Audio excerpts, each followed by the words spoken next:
Hey, salut la troupe, comment vous allez? Aujourd'hui, nous avons un colis de Tonton Lafette. C'est pas le premier, mais le premier n'est jamais arrivé. Il était au départ quelque part en Belgique et il est resté là-bas. Je sais pas ce qui s'est passé. Un problème d'étiquette arraché, le point relais, d'après le suivi, il a même pas quitté le point relais, mais pas moyen de mettre la main dessus. Tonton Lafette avait rangé son atelier, il nous avait envoyé les restes. Un petit reste qu'il n'avait pas besoin et qui pouvait servir pour les engins tombola. C'est dommage, c'est toujours frustrant. N'empêche que Mondial Relais est toujours encore à ce jour le plus fiable de tous les transporteurs que j'utilise. Et loin, tout loin en dernier, nous avons la Poste et tous les sous-traitants. Alors il y a une différence par contre entre Chronopost et Chrono Relais. Les Chrono 13, ça marche à merveille. Bon après, hein, c'était payé aussi, mais t'es tranquille. Pour les gros colis, j'utilise Chrono 13 parce que tu poses le matin avant 10h, le lendemain à 13h, le gars est là, donc tu fais ça entre le mardi et le jeudi, comme ça t'es sûr que ça arrive direct, ça reste stocké nulle part dans un entrepôt en attendant. Bien sûr, en ce moment, ils ont tous des excuses, il y a de la grève, le carburant coûte cher, ce qu'ils essaient en fait tous de faire, je vous explique, c'est de regrouper les colis pour dispatcher un minimum parce que les allers-retours, ça coûte. La Poste joue à ce jeu depuis un petit moment d'ailleurs, par exemple, si tu as un petit village, il n'y a qu'une dizaine de courriers pour ce petit village, ils vont les bloquer. Parce que juste faire l'aller-retour pour 10 lettres, ça les fait chier. Donc ils vont bloquer tout ça, puis ils vont venir une fois la semaine. Voilà. Petite anecdote aussi pour la Poste, par exemple, colis pour l'Allemagne ou l'Autriche. En partance de France, par la Poste, si c'est plus de 100 grammes, c'est direct considéré comme petit colis. Alors il te donne un prix, mais c'est hors taxe. Ensuite, il te faut le suivi et le truc. Et à la fin, ce colis de 105 grammes te coûte 13,40 €. Ok? TTC. Si tu passes par Mondial Relais, il coûte 10 pour l'Allemagne, 13 pour l'Autriche aussi. 13,40 aussi, parce que je pense qu'en fait, ils sous-traitent par la Poste. Mais la Poste, du coup, quand ils font ça, ils reçoivent moins d'argent de la part de Mondial Relais, puisque Mondial Relais fait son petit bénéfice aussi dessus. Tu vois, c'est là que c'est débile le coût des sous-traitants. Les grands groupes comme ça, des fois, ils croient que sous-traiter, ça leur économise du pognon, mais en fait, non.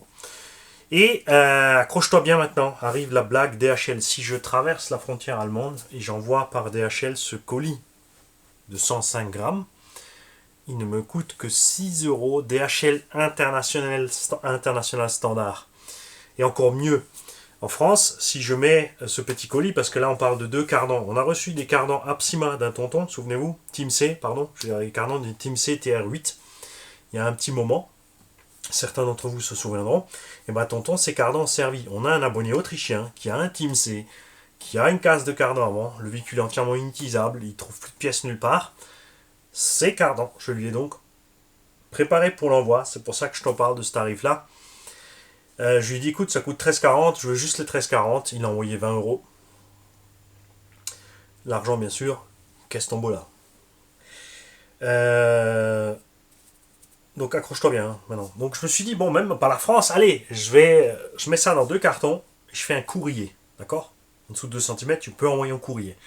Comme ça fait 105 grammes, de toute façon, tu l'as dans l'os, c'est 13,40 à la fin. Chez les Allemands, tu as du courrier L et XL jusqu'à 500 grammes et 1 kg. Accroche-toi bien. C'est prévu pour mettre 96 feuilles de papier. Si tu as un dossier envoyé par exemple. Et bien, ce colis de 500 grammes papier, c'est avec le suivi 3,60 €. Quasiment 10 € d'écart pour le même service. Je crois que chez nous, ils se foutent bien de notre gueule. Et ensuite, ils pleurnichent qu'ils font pas d'argent. Là, on est dans l'aberration totale, parce que DHL fait du pognon à gogo. Et la Poste avec des prix pareils, ça ne m'étonne pas qu'il coule. Alors, tonton Lafette, il nous a envoyé d'autres trucs. Il a dit, hein, je te mettrai autre chose. Ça ne sera pas forcément des trucs d'atelier, parce que c'est quelque part dans un Mondial Relais. On a reçu des Haribo Chamallow Rubino. C'est des mini pouettes. C'est moelleux, ça donne envie de croquer dedans, je te le dis. Des chamallows partis. Des Haribo en petit sachet individuel, a dit comme ça, le cornichon il n'en mange pas trop à la fois.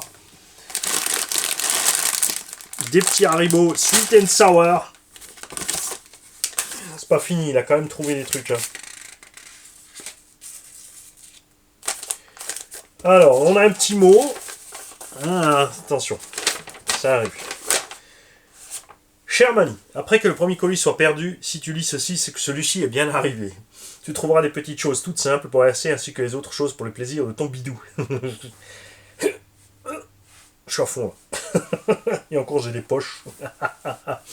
C'est un petit colis offert de bon cœur avec mes petits moyens. Ça ne vaut absolument pas un Arma ou un Traxxas. C'est pas important, tu le sais, tonton. C'est le geste qui compte. Ça fait plaisir. Et puis bien sûr, on va quand même pouvoir... je sais pas ce qu'il y a dans les cartons, mais si c'est les cartons de ce qu'il y a dedans, t'inquiète pas que ça va servir. Alors, si en rassemblant des petits bouts, on peut offrir à un petit gamin sa première essai, j'en serais ravi d'y avoir participé. Oui, et on arrive à faire ça bien, hein, vous avez vu. On a les deux, un dixième de Tonton Flo, on a un combo pour chaque, on a une radio pour chaque, on a du cerveau, de la lipo et du chargeur. Continue comme ça, ne change pas. Au plaisir de te rencontrer et de te serrer la main au rassemblement Val d'Argent où je serai présent. Yes! Je remercie d'avance pour l'aide et conseils que les personnes m'apporteront à l'occasion de ce rasso amicalement Tonton la fête. Donc je vous rappelle que le 1 et 2 juillet, au Val d'Argent à 68 660 Yepres,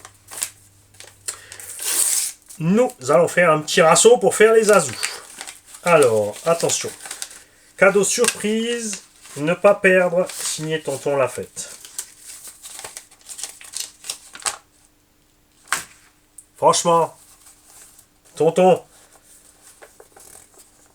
Oh, Tonton. Ils ont envoyé un billet carrément dans le colis. T'abuses. Tu trouveras 6 juin 20 € pour acheter un récepteur pour la manette qui est neuve. J'ai juste ouvert pour vérifier le bon fonctionnement. Il coûte environ 17 € ou tu te seras l'argent pour autre chose. Mon but, que ça fasse plaisir à quelqu'un qui en est dans le besoin. Les mecs. Ah, Tonton. T'étais pas obligé. Alors, nous avons des kits de LED Killer Bodies. Ah, ça tombe bien. Made in China, évidemment. Alors, je ne sais pas si ce sont les mêmes kits de LED que les petits kits chinois penchés. Killer Bodies, c'est un peu plus cher, c'est américain. On en a deux. On a une petite bouteille de... Qu'est-ce que c'est que ça? Peterman. Il n'y a pas Peter Pan, mais Peterman. Parce que Peter Pan, c'est pour les gosses, il a du jus de fruits. Et Peterman, il reçoit de l'eau de vie. Déjà, c'est de l'alcool clair. Ça craint. Hein. Ah, de l'eau à la violette. Et ça peut être bon, ça. Ouais. Les rhinocéros, ça mange des fleurs et des pâquerettes. Tu as bien vu dans l'âge de glace. C'est pas fini. Ils nous ont mis encore des petits chocolats.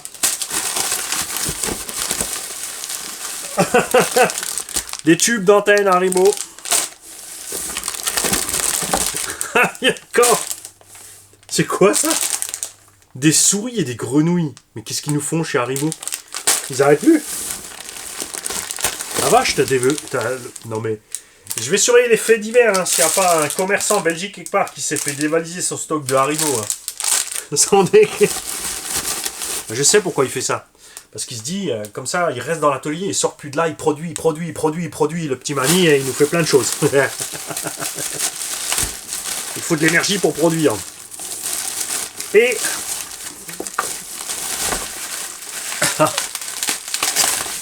il en a mis deux.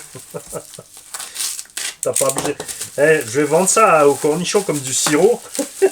Et on va rien lui dire. Tiens, sirop de violette. Ah ouais, c'est bon. 5 minutes après.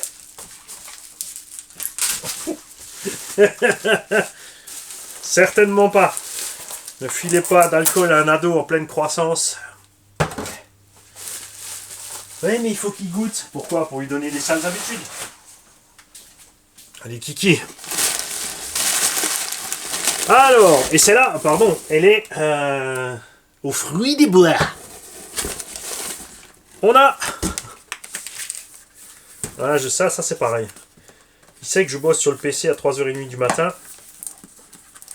Et comme je veux pas déranger Gigi, il se dit, le gars, il bosse dans le noir. Vu qu'il écrit complètement à l'envers sur son clavier, c'est certainement parce qu'il n'a pas de rétroéclairage de clavier. Ce qui est vrai. Accessoirement. Et il nous a donc mis Un tapis de souris qui a, a priori, a fortiori de l'éclairage. Quelque part, il doit y avoir un câble. Yes.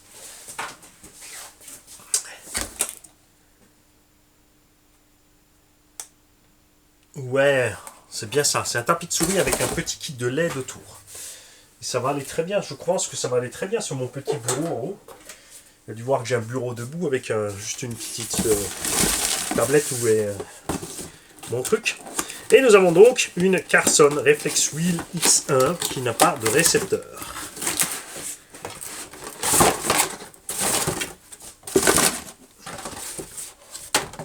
T'es sûr qu'il n'est pas dedans? Non, c'est bon. Hop. C'est un truc archaïque mais qui fonctionne très bien. Bon, c'est quand même déjà en 2,4 GHz. On a un dual rate des gaz et de la direction. Donc on a tout ce qu'il faut, les trims et les inversions. C'est excellent justement pour un Ptio. Parce qu'on va pouvoir brider. C'est super. Donc on va voir cette histoire de récepteur. Déjà, contrôler que j'en ai pas un qui traîne encore quelque part ici, hein, avant tout. Si quelqu'un d'entre vous, à l'inverse, c'est-à-dire qu'il a une radio bousillée, mais il lui reste un récepteur Carson, vous me faites signe.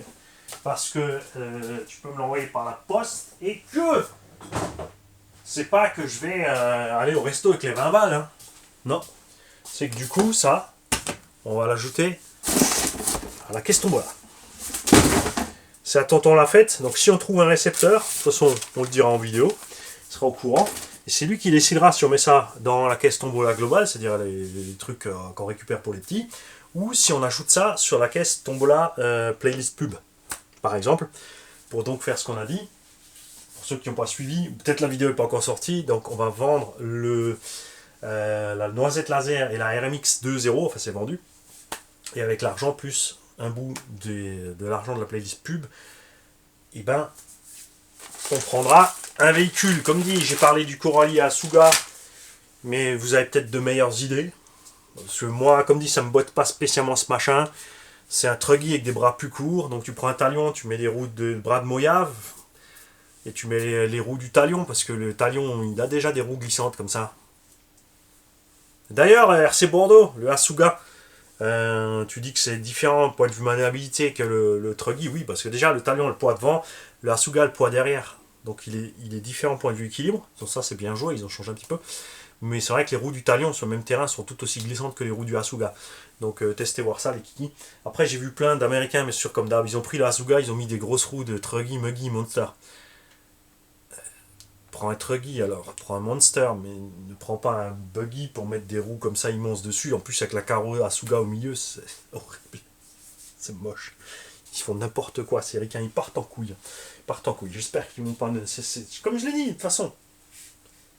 S'il y a une bombe qui tombe, c'est pas les Russes. C'est les ricains, parce que c'est les seuls qui sont assez cons. Salut.